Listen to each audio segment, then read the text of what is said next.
pray? Yes, sir. Go ahead, I'll listen to you. Well, I was going to ask if you could pray for me, ma'am. Right now. I'll definitely be praying for you, son.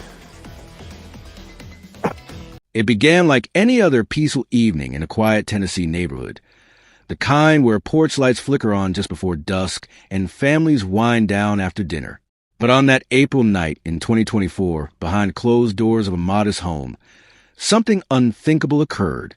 A teenage boy named Trevor Lee, just 16 years old, made a choice so haunting and irreversible it would send shockwaves through the entire community and beyond.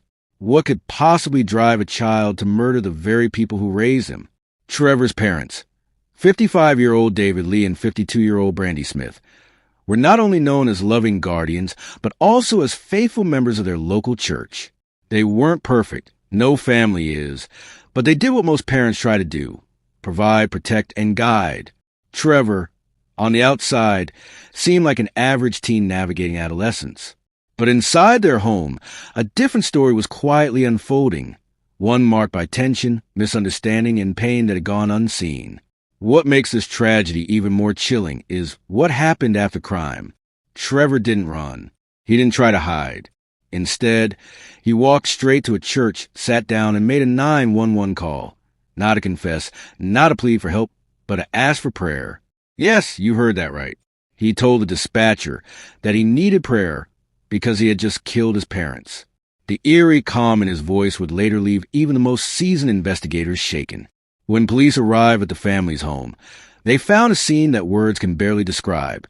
2 lives extinguished in a place that should have been a sanctuary of love and security. The story doesn't end there, though, because it's what we learn about the hours leading up to the murders and what Trevor said afterward that makes this case stand out in a world already filled with tragedy. Throughout this video, we'll explore the deeply human side of this horrific story, not just the headlines or the crime scene photos, but the emotional ripple effect. We'll look at Trevor's background, the family dynamics, and what friends, neighbors, and officials are now saying. What signs were missed? Could this have been prevented? Was Trevor a monster or a broken soul pushed too far? This is not just another crime story. It's a chilling reflection of what can happen when communication breaks down, when mental health goes unaddressed, and when a cry for help is misread or ignored. There were warning signs, but like so many tragedies, they only became obvious in hindsight. And perhaps the most heartbreaking question of all, did Trevor really understand what he'd done? Some say he was overwhelmed by guilt. Others believe he felt justified. But one thing is certain, this case forces us all to take a hard look at the delicate threads that hold families together and what happens when they snap. So stay with us as we dive into the details of this devastating event. From the chilling 911 call to the heartbroken community, try and make sense of the unimaginable. This is a story of David Lee and Brandy Smith, and the son who tore their world apart. What drove him to such darkness? And what lessons are we left with in the aftermath? David Lee and Brandy Smith were more than just names in a tragic headline. They were a couple deeply embedded in their small Oklahoma community. 2 people who had built a life filled with shared faith, hard work, and the trials and triumphs of raising a family. David, a hard-working man with a gentle demeanor, was known for his quiet strength and commitment to doing right by others. Brandy, on the other hand, had a warm, inviting personality that made her beloved by neighbors and friends. Together, they were raising a teenage son and navigating the everyday challenges of family life. David worked in the oil and gas industry, a demanding job that required long hours, physical stamina, and a strong sense of discipline. But even after tough days at work, he always found time to invest in his family. He was a father who cared deeply, a provider in every sense, and a man who stood by traditional values. Brandy was equally devoted. She was passionate about her faith, loved spending time with her son, and brought light into the lives of those around her. Whether volunteering at church or hosting get-togethers with family, she made people feel seen and loved. Their relationship wasn't without its difficulties, as is often the case in long-term partnerships. But despite life's inevitable stressors, David and Brandy remained steadfast. Friends describe them as a couple who, while not perfect, were doing their best. committed to their marriage, their child, and their faith. The community viewed them as a picture of resilience. Always try to hold things together, even when life got messy behind closed doors. Together, David and Brandy were trying to instill in their teenage son, Trevor Lee, a strong moral foundation. They raised him in a faith-based environment, frequently attending church and encouraging him to embrace biblical principles. They hoped to guide him through adolescence with patience and grace, aware of the challenges teenagers face, but believing that love, boundaries, and spiritual grounding would see him through. David especially took fatherhood seriously. He believed in hard work and accountability, values he tried to pass on to Trevor. He wasn't the most expressive, but his actions, showing up, providing, protecting, spoke volumes. Brandy complimented his approach with empathy and emotional support, offering Trevor a safe space to express himself. They dreamed of a bright future for him. Perhaps college, a stable job, a family of his own one day. They wanted what every parent wants, a better life for their child. Trevor, however, began showing signs of emotional struggle. There were whispers of tension, argument behind closed doors, frustration simmering under the surface. Still, no one could have predicted what would come next. As parents, David and Brandy tried to reach him, tried to help him navigate his internal storms. They loved him deeply, and it was that love that made the events that unfolded so unthinkable. In the eyes of their community, David and Brandy were just like any other couple, working hard, loving deeply, and facing life's challenges with a hope of better days ahead. Their sudden, violent deaths left a gaping hole not only in their family, but in the hearts of everyone who knew them. What happened to them would soon reveal disturbing layers of isolation, emotional turmoil, and unanswered cries for help that would forever haunt those left behind. Trevor Lee was not the kind of teenager who would typically draw attention. At 19 years old, he was seen as quiet, polite, and unassuming by many who knew him. He had grown up in a seemingly stable home in California with his parents, David Lee and Brandy Smith. And while every family has its challenges, there was little on the surface to suggest the kind of inner turmoil that would one day explode into unimaginable violence. Trevor had friends, attended church, and had never been in serious trouble with the law. Yet, beneath that calm exterior, something was unraveling.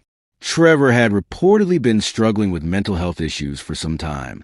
Family friends later recalled moments of concern, odd behavior, emotional outbursts, and a growing distance between him and his parents. While his parents tried to be supportive, those efforts may have fallen short in the face of what Trevor was internally battling. New details about a Clay County teen accused of killing their parents in their Middleburg home. And tonight, the 14-year-old's best friend is speaking with News 4 Jax. Family member also shared this photo of David Lee and Brandy Smith with us. Their 14-year-old son, Trevor Lee, is now charged with 2 counts of second-degree murder. Their home sits near Silver Point and County Road 220. News 4 Jax reporter Alicia Hatcher went to the neighborhood where it happened and spoke with the teen's friend. One of Trevor's closest friends, Kyrie Beeman, met us right outside of the Lee family home. He says he's known Trevor since elementary school and he just saw him Friday. He also says he spoke with him over the phone around 12:30 this morning, and the conversation they had, he'll never forget. He told me that he loved me, and he told me that he was just calling to tell me goodnight. The best friend of a teen now accused of murder replays the last conversation they had before learning the shocking news. Crime scene tape lined a Middleburg neighborhood Monday morning after a chilling 911 call from a 14-year-old boy. Our 911 communications center received a call from a young man who stated he had just killed his parents. He stated that deputies could find his parents at the house and that he had walked just over a mile away to a church. Deputies responded and arrested 14-year-old Trevor Lee. When deputies got to the home, they found David Lee and Brandy Smith shot and killed inside. Preliminary investigation, and we're still very early in this investigation, it appears that there was some sort of domestic argument last night between Trevor Lee and his parents, and that this shooting culminated from that argument. When we arrived on scene, a family member was there but declined to speak. But one person did open up, someone who didn't just know the family, he considered them his own. They were probably the best or one of the best families I knew. They were funny, and they treated me very well. They told me all the time that they loved me like a son, and they treated me as such. Kyrie says it's still hard to believe, but he hopes people remember Trevor for more than just what happened. He's not a bad person just because he made one bad decision. He's done so much for everyone I know, and I don't want him just to be known as a killer or a murderer, and that he was a great kid, a great son. Coming up on News4JAX at 6, we'll share the moment Kyrie says he will always cherish that he shared with the Lee family. For now reporting, Alicia Hatcher, Channel 4, the local station. It's unclear if he was receiving professional help or if his struggles were being addressed with the seriousness they needed. What's especially haunting is the image of Trevor sitting in church shortly after murder, calling 911 not to confess but to request prayers. The dispatcher's voice cracked with concern as Trevor calmly explained he had just killed his parents. That moment captured a chilling contradiction. A young man who had just committed an act of irreversible violence but spoke with an eerie calmness, almost as if detached from the gravity of what he had done. His voice, his words, as setting all clash with the horror of his actions. This moment, surreal as it was, raised countless questions. What led Trevor to this breaking point? Was it anger, mental illness, a long-standing feud, or a tragic blend of all three? Was there a cry for help that went unanswered, or did he hide his pain too well? These are the kinds of questions that haunted the community in the days that followed, and that continued to echo in the minds of those who knew the family. Trevor's story is not just about a crime.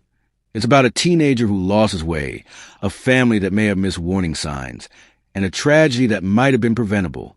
His actions have left a permanent scar on everyone involved, and they force us to look closely at how we support our youth, especially when they're silently battling inner demons.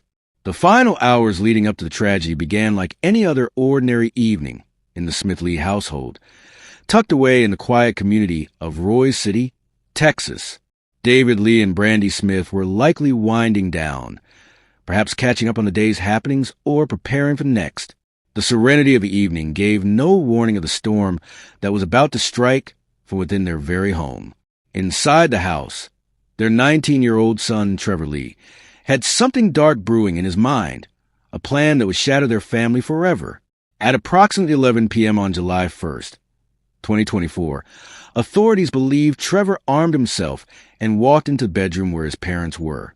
What should have been a moment of rest became a horrific scene of unimaginable violence.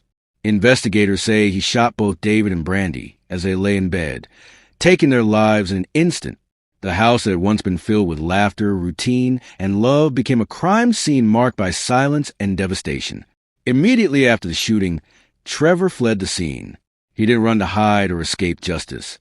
Instead, he drove nearly 40 miles to a church in the nearby town of McKinney.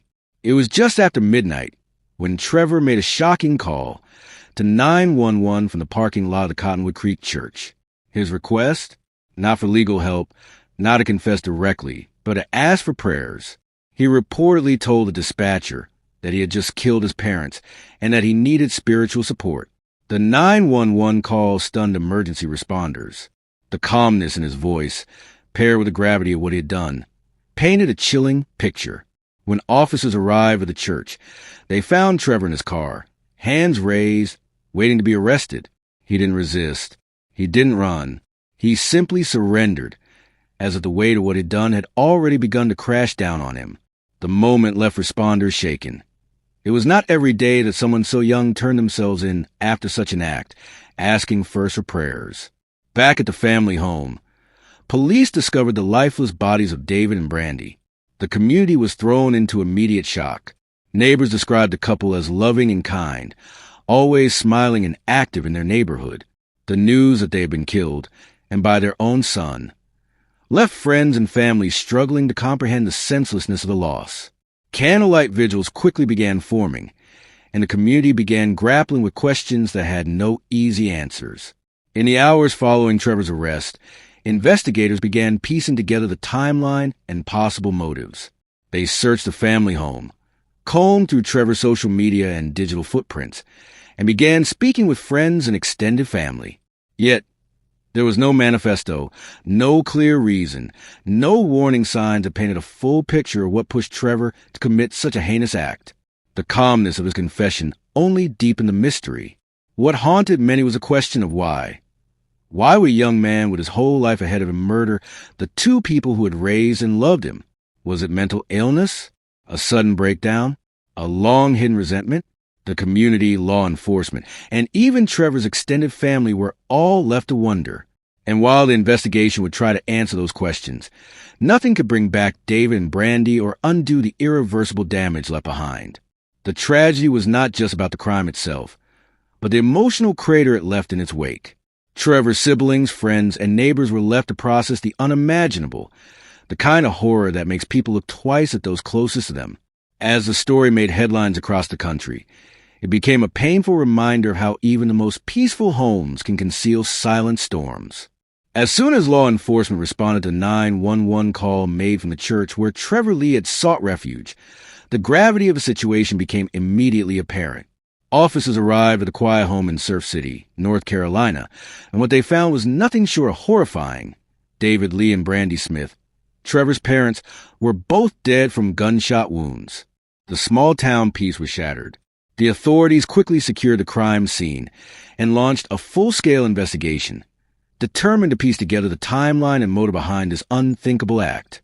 Detectives began gathering evidence from the family's home, where the fatal shootings took place. They interviewed neighbors, family members, and anyone who had interacted with Trevor in the days leading up to the crime. A clear picture began to emerge of a teen struggling with internal turmoil, quiet but harboring unspoken tensions. One key point investigators noted was a chilling fact that Trevor drove himself to the church after committing the murders, calmly walked inside, and asked someone to call 911 because he needed prayers. That eerie composure was a central focus in understanding his mental state. When officers apprehended Trevor, they did not encounter a violent or combative teen. Instead, they found a quiet, seemingly remorseful young man. This contrast between the brutality of his actions and his composed demeanor puzzled investigators. As they questioned him, Trevor allegedly confessed to shooting his parents. The confession added weight to the charges, and authorities wasted no time in booking him into juvenile custody on 2 counts of first-degree murder. He was denied bond, and court proceedings were scheduled to begin soon after. From a legal perspective, the case raised several complex questions. One of the primary issues was whether Trevor should be tried as a juvenile or an adult. Given the severity of the crime, premeditated double homicide, many expected prosecutors to push for adult charges. North Carolina law allows for juveniles age 16 and older to be tried as adults for serious crimes, and with the level of evidence in Trevor's own confession, the prosecution had a strong case to make that leap. Legal experts and child psychologists weighed in, pointing out that while Trevor may be legally a minor, the nature of his crime defied simple explanations. If tried as an adult and found guilty, he could face life imprisonment. On the other hand, if the court determined he should remain in the juvenile system, the maximum penalty would be far lighter, focused more on rehabilitation than punishment. This debate added a layer of tension to an already high-profile and emotionally charged case. As the investigation unfolded, no history of domestic violence or abuse within the home was reported. This lack of a documented history made the case even more confounding. What would drive a teenager to kill both of his parents seemingly out of nowhere? Investigators combed through social media accounts, text messages, and school records to find answers. Though some described Trevor as quiet and kind, others mentioned that he had recently become more withdrawn. These findings hinted at deeper emotional struggles that may have gone unnoticed. In the courtroom and community, people struggled to make sense of the tragedy. Legal proceedings moved forward with the goal of justice, but they also served as a space for reflection on missed signs and broader societal concerns. The Surf City Police Department, which had never seen a case quite like this, called for compassion and support, not only for the victim's extended family, but also for the community and the young man now facing the consequences of an irreversible act. The community that once knew David Lee and Brandy Smith as devoted parents and kind-hearted neighbors was left speechless in the wake of their tragic murders. News of the incident spread rapidly through the small town, and what followed was an outpouring of grief, disbelief, and heartfelt memories. Family members described the couple as warm and nurturing, always ready to offer help, listen, or lend support. The pain of their loss rippled beyond immediate relatives, reaching coworkers, fellow church members, and friends from years past. At the heart of the mourning stood extended family members, brothers, sisters, cousins, and grandparents, who now face the unimaginable task of reconciling Trevor's actions with a family they thought they knew. One relative said, "David and Brandy were always there for Trevor. They loved him unconditionally." That's what makes this even harder to process. The emotional weight of losing two loved ones to violence was only compounded by the reality that the alleged perpetrator was their own blood. Friends of Brandy recalled her cheerful spirit and the way she would light up a room. One close friend, who had known her since high school, shared, "Brandy had a way of making people feel heard. Whether you were having a great day or your worst, she was someone you could turn to." David, too, was remembered for his quiet strength and steady demeanor. Neighbors spoke of how he'd always offer to help with home repairs or mow someone's lawn when they were away. He never sought attention. He just did the right thing because it was who he was. The couple's involvement in the church was also highlighted by those mourning their loss. Both were active members, known for participating in outreach programs and volunteering during community events. A church elder, choking back tears, said during a vigil, "David and Brandy lived their faith. They weren't perfect, but they showed up with love, with service, and with grace. Their absence left a void in their spiritual community that was deeply felt." Shock and sorrow were accompanied by a desperate search for answers. How could a son turn on the very people who gave him life and love? Was there a silent cry for help no one noticed? These were the questions echoing in living rooms and pews across town. Many community members voiced concern for Trevor as well, not excusing his actions, but recognizing that something had clearly gone terribly wrong in his heart and mind. Amid the mourning, the community rallied around the surviving family. Vigils were held, meals delivered, and financial assistance offered for funeral expenses. In those dark days, the strength of human compassion shone through. Even in their pain, people came together to honor David and Brandy's legacy of kindness and service. This is what they would have wanted, for us to lean on each other, one family friend said softly during a candlelight gathering. And then there were prayers, not only for healing, but for understanding, for peace, and even for Trevor. As one pastor put it, "We may never know why this happened, but we choose to respond with love, because that's what David and Brandy taught us." It was a testament to the power of community and the enduring impact of two lives cut far too short. The heartbreaking tragedy involving Trevor Lee and the fatal shooting of his adoptive parents, David Lee and Brandy Smith, speaks to broader themes that extend far beyond one family's pain. While the case stuns many with its sheer brutality, it also calls attention to complex dynamics that too often go unspoken within homes across the country. Namely, the silent struggles of adolescence, the fragile foundation of adoptive relationships, and the cracks in mental health systems meant to catch signs before tragedy strikes. One key theme emerging from this case is the importance of understanding behavioral and emotional shifts in teenagers. Adolescence is a volatile time marked by the search for identity, acceptance, and purpose. In Trevor's case, signs may have been missed. Signals of inner turmoil, behavioral disconnection, or emotional instability. While not all children in distress commit violent acts, this case underlines the urgent need for attentive, trauma-informed parenting, especially in adoptive situations where the child's early experiences may carry deep emotional scars. Equally important is the societal need to destigmatize mental health conversations among families. Whether the warning signs of Trevor's emotional state were subtle or glaring, many families struggle to find adequate support for troubled teens. Counseling services, support groups, and early interventions are often inaccessible, underfunded, or overlooked entirely. Raising awareness about these resources and encouraging parents to seek help without shame or fear is crucial to preventing future tragedies. The story also sheds light on the unique challenges and pressures faced within adoptive families. Adoption can bring immense joy and love, but it also requires patience, sensitivity, and sometimes specialized therapeutic support. Without proper guidance and open communication, misunderstandings can fester. The tragic loss of David and Brandy serves as a reminder that love alone may not be enough. There must also be tools and support in place to foster long-term emotional healing and healthy relationships. The church community's role in this case also points to the broader influence of spiritual spaces in shaping behavior and moral development. Trevor's 911 call from within a church, asking for prayers after the alleged murder, reveals a strange and sobering juxtaposition between faith and violence. It opens a conversation about the role of faith communities in mentoring youth, addressing crises, and being a place where warning signs can be noticed and addressed with compassion and action.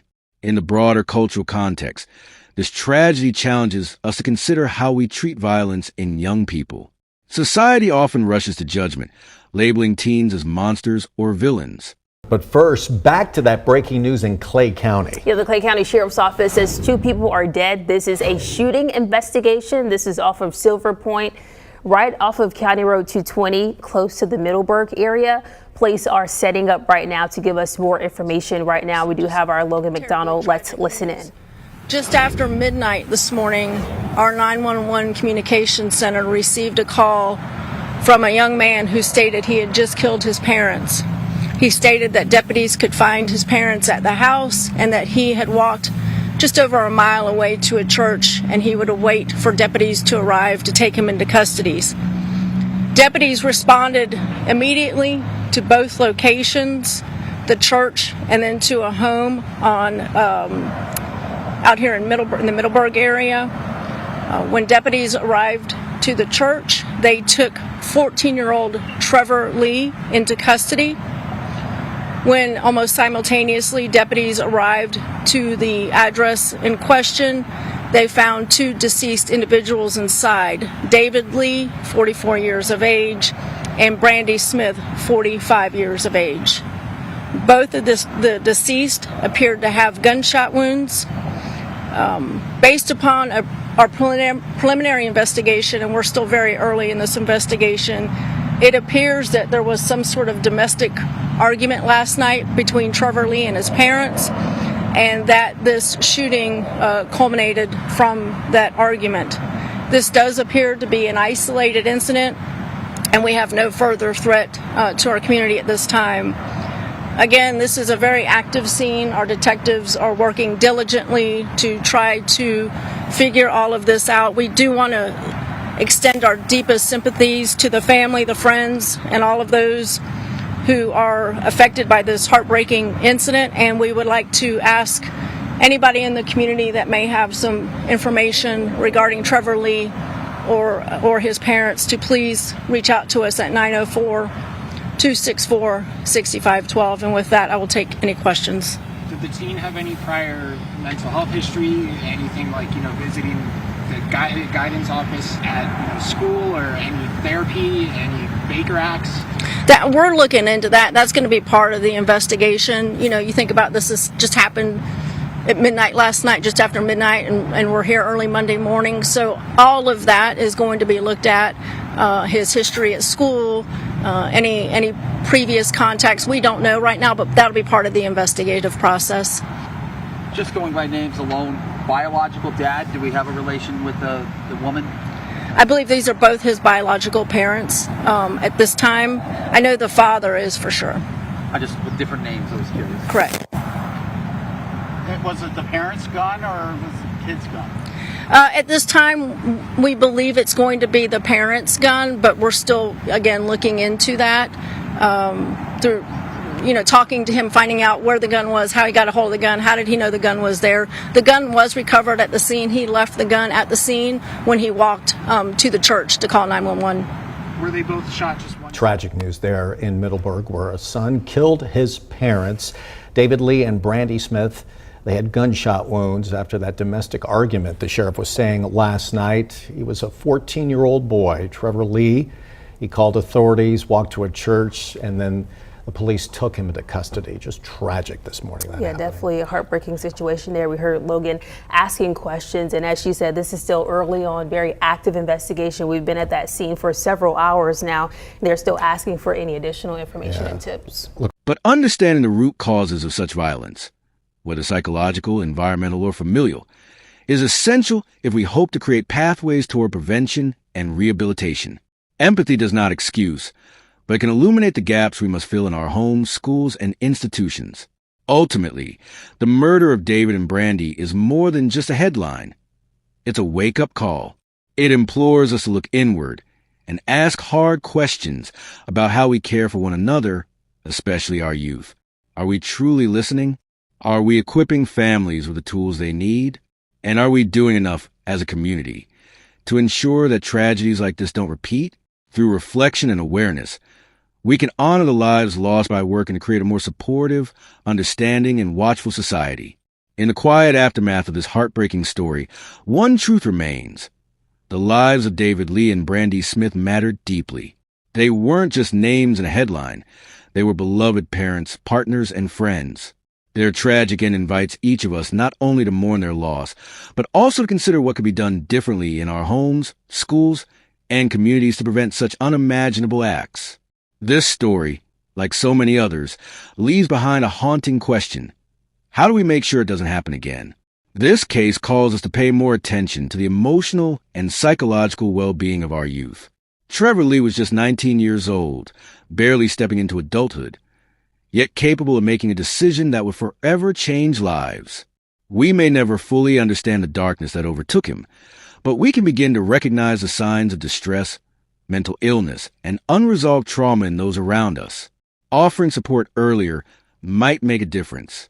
If you see someone struggling, say something, reach out, listen, act. Let this also be a call for stronger family and community bonds. No family is perfect, but open communication, counseling support, and safe emotional spaces can make a world of difference. It's easy to brush off emotional issues as just a phase, or to assume someone is fine because they smile. But beneath that surface could be pain and confusion that, if left unattended, festers into something far more dangerous. In honor of David and Brandy, we can each do something small, yet powerful, in our own lives.